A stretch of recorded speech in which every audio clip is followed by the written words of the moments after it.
Hola, estamos en Punto Crítico, programa de televisión de la Unidad de Medios de Comunicación de la Universidad Nacional de Colombia, y yo soy Carlos Alberto Patiño Villa, profesor titular.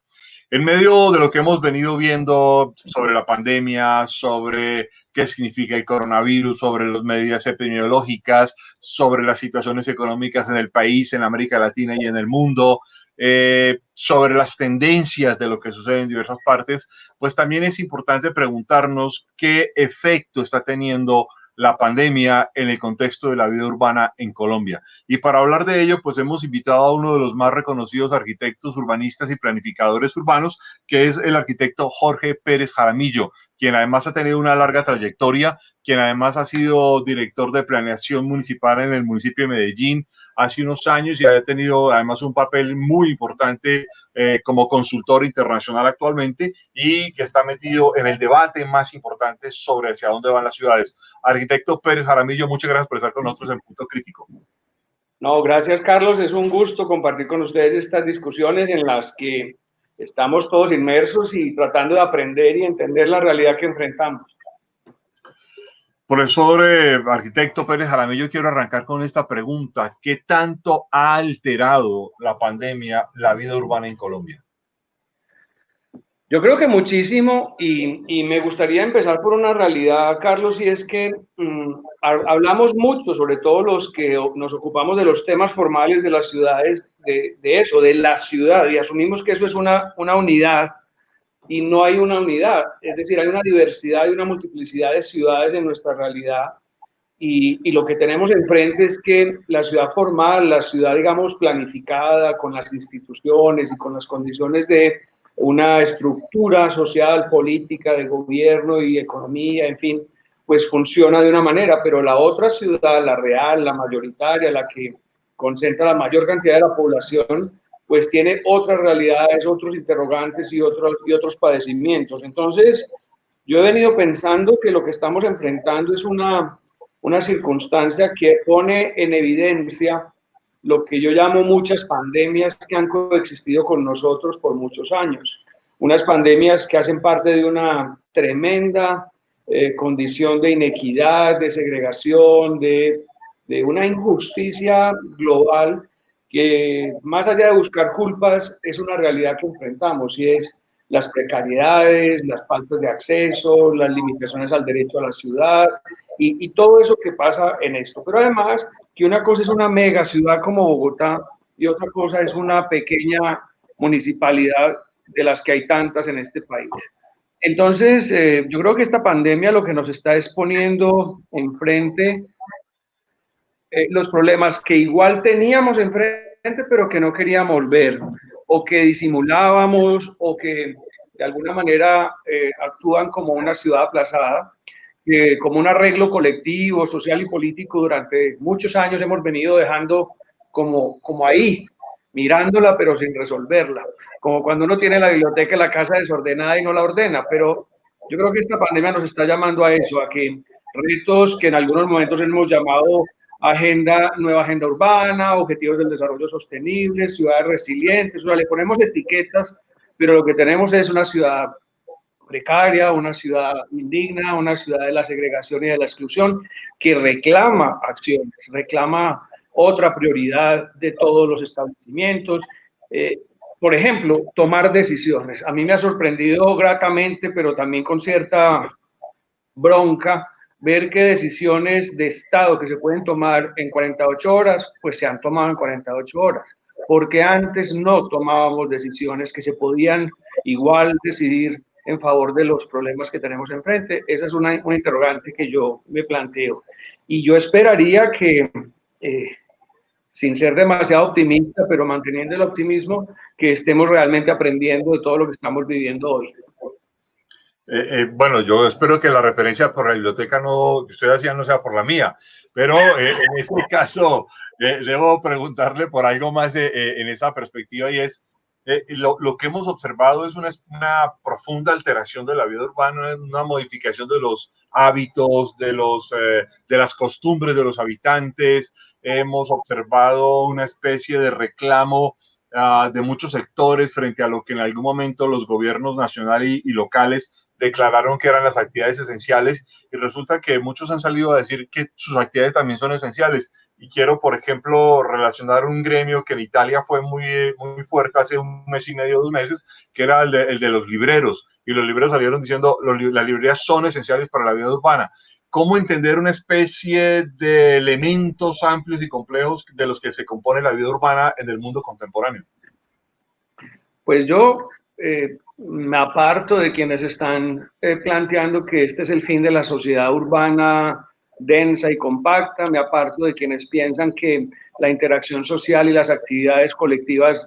deben pasar a un segundo plano, me aparto de quienes creen que el camino es el aislamiento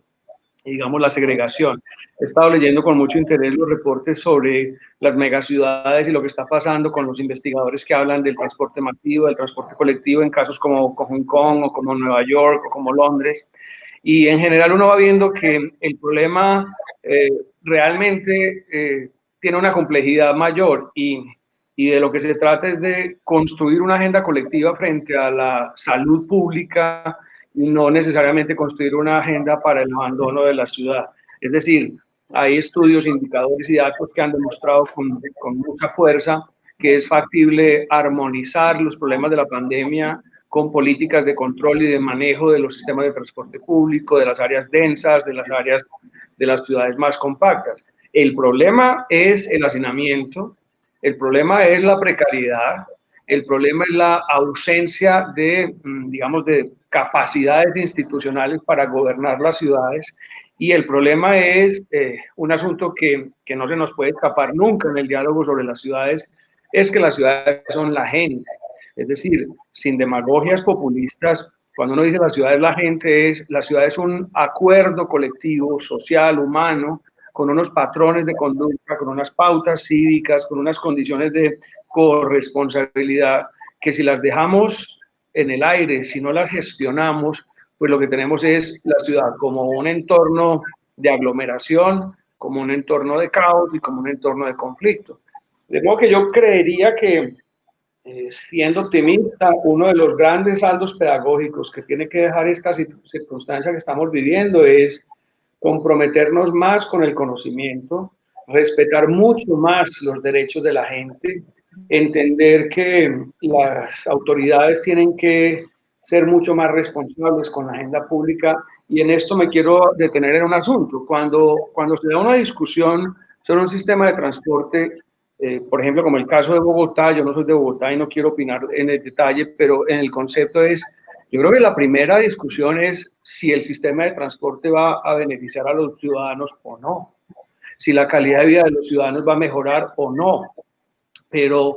yo lo que siento es que estamos hace muchos años en muchos lugares del territorio discutiendo lo que no es, aplazando lo que sí es, y al final los ciudadanos quedan en el medio. Entonces, vuelvo y digo, yo pensaría que esta idea que yo he llamado ciudad aplazada, pues aparezca y que todo lo que hemos venido aplazando por años, por décadas,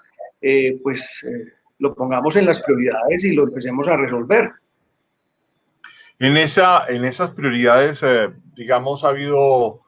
como formas, primero pasamos por una fase de descoordinación, lo que vimos entre el 6 de marzo y el 20 de marzo fue una clara descoordinación entre los alcaldes, los gobernadores y el gobierno nacional. En medio de esa descoordinación luego ha persistido unas diferencias que además son obvias por las, digamos, condiciones de cada ciudad, de cada territorio, de cada estructura, pero luego hemos visto también que se han tomado decisiones contradictorias, decisiones de no coordinación, y a veces uno, digamos, se ve como enfrentado a la idea de que hay un desajuste y que no es muy claro en el país ni qué es la vida urbana, ni cómo se compone la vida urbana, y entramos digamos, a situaciones muy disímiles. Pense usted en ciudades concretas, Barranquilla, Santa Marta, Cartagena, Medellín, Cali, Bogotá, o las ciudades del eje cafetero, Pereira, Manizales, Armenia, y uno dice, bueno, ¿en qué consiste esta coordinación urbana? ¿Por qué no aparece una especie de asunto urbano mucho más claro frente a este tipo de decisiones? Bueno, recordarás que en algún momento compartimos experiencias sobre la discusión de territorios saludables y pues la teoría que uno plantea es que, y no es propia, sino que uno la ha compartido con muchas otras personas, es que la mayor estrategia frente a la salud pública es la ciudad. Y claro, uno ha visto que en todo este debate y toda esta discusión de estos meses, digamos, los planificadores, los urbanistas, los expertos en el territorio, los geógrafos, los antropólogos, no han estado en el centro del debate. Hemos entendido que el problema es puramente del sector salud, del sistema hospitalario, del sistema higiénico, pero no hemos entendido, digamos, que también tienen que aparecer los especialistas en los sistemas urbanos en todas sus dimensiones, en el transporte, en el medio ambiente, en los problemas, digamos, del espacio público, de la gestión del territorio. A mí me parece que esta es una etapa en la que hay que reivindicar el conocimiento. Me parece que es una etapa para grandes acuerdos. No creo que sea un momento para que el populismo imperante siga galopando. Es decir, yo creo que estamos en manos de una pandemia global que es el populismo y la demagogia. Hay una cantidad de, lo voy a decir con una palabra que me parece interesante, que es como la ignorancia ilustrada. Entonces estamos en manos de una cantidad de pseudoexpertos que hablan de todo y a toda hora, y que al final pues estamos jugando con temas muy serios. Y lo que está pasando hoy con la pandemia, pues reitero, hace parte de otras pandemias que hemos venido mirando de lejos, aunque estén cerca, y que no las priorizamos. De modo que yo creo que si a mí me dijeran qué esperanza tiene usted frente a una herencia del coronavirus, es que nos tomemos en serio los asuntos serios. ¿Y cuáles son esos asuntos serios? Yo quisiera que usted nos diera como una especificidad desde su experiencia de planificador urbano de qué debería ser lo prioritario en esta reconsideración del urbano hoy en día. Yo creo que lo primero es poner en el centro de la balanza los intereses de la ciudadanía. Es decir, uno tiene que entender que es imposible gestionar todos estos fenómenos sin tener un proyecto de ciudad. Lo segundo es que eso no es un asunto de corto plazo, tiene que ser una agenda colectiva, como dije, comprometiendo a todos los actores de la sociedad, que los actores políticos son clave, son los líderes naturales del proceso, pero son circunstanciales. Lo que nunca es circunstancial es la realidad del territorio, la realidad de la gente y los problemas estructurales. Casi ningún fenómeno estructural de una ciudad se resuelve en un periodo de gobierno, y por tanto todo eso junto debe ser una receta que nos permita construir acuerdos de largo plazo. Y esos acuerdos de largo plazo, gestionarlos, simplemente gestionarlos, tener políticas públicas en todos los aspectos necesarios y suficientes para que la gente adquiera condiciones de vida digna, para que la gente tenga seguridad, y seguridad no solo en términos pues de que no haya delitos, sino seguridad en todas las dimensiones frente a los riesgos de habitar en las ciudades. El tema del transporte público es esencial, la conectividad, la accesibilidad a la ciudad es fundamental, los servicios básicos de salud, educación, espacio público, los equipamientos que necesita la sociedad para coexistir, todas esas cosas. Pero, vuelvo y digo, en los debates pareciera que se discute poco si un parque es bueno para la gente o no, sino de quién es el político, quién es el líder, quién lo hizo. Y entonces estamos en unas discusiones donde en los medios de comunicación, en los diversos que hay, llegamos a un segundo nivel, los temas que deberían estar en el primer nivel, y los temas del primer nivel son los que no se resuelven. De modo que yo creo que es eso, Carlos. Yo creo que, por ejemplo, un tema que a mí me resulta muy doloroso es que en Colombia no hemos discutido con seriedad el problema de la vivienda, y hemos venido dejando en manos de una dinámica de mercado y una dinámica económica y de números el problema del hábitat humano. Y la política de vivienda tiene que dejar de ser una política de construcción y de financiación para convertirse en una política social de vivienda y hábitat que le garantice pues una vida digna a las personas, incluyendo una vida más saludable, que es lo que hoy, por ejemplo, el COVID nos está planteando. En las condiciones de la vivienda y el hábitat es posible tener salud pública. En medio de esas preguntas, usted aludía ahora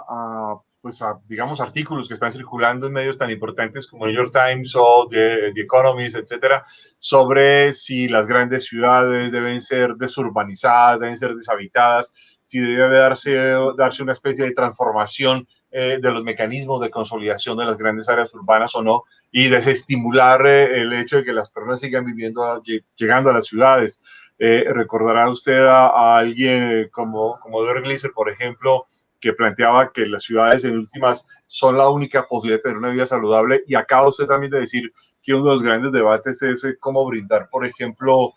asuntos de hábitat y vivienda que además garanticen una vida saludable, y que esto en el país no se está dando.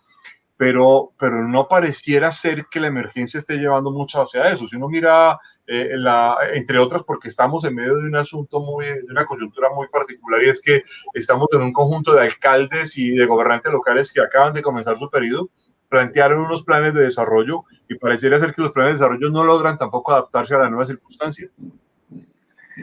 Hay un debate importante. El primero es ese de que, digamos que las grandes aglomeraciones urbanas son las que están generando los mayores indicadores en la pandemia, y eso tiene unos matices. Por ejemplo, en el caso de Nueva York han venido apareciendo artículos muy interesantes. Ayer vos publicaste incluso en Twitter el editorial de The Economist, pero también hay algunos otros textos complementarios de otros investigadores, por ejemplo, sobre el transporte masivo, por ejemplo, sobre la densidad urbana. Incluso te los puedo compartir, y entonces lo que aparece es que sí es verdad, por ejemplo, que una megaciudad como Nueva York tiene pues el indicador más crítico de infectados y muertos por el COVID hoy en día. Sin embargo, cuando se hace una focalización un poco más detallada en el territorio, no es en el centro de la isla de Manhattan, en el área más densa, donde se están concentrando los efectos de la pandemia. Es decir, no hay una relación exacta y directa entre densidad urbana y enfermedad. Lo que hay es eso más otras condiciones. Entonces,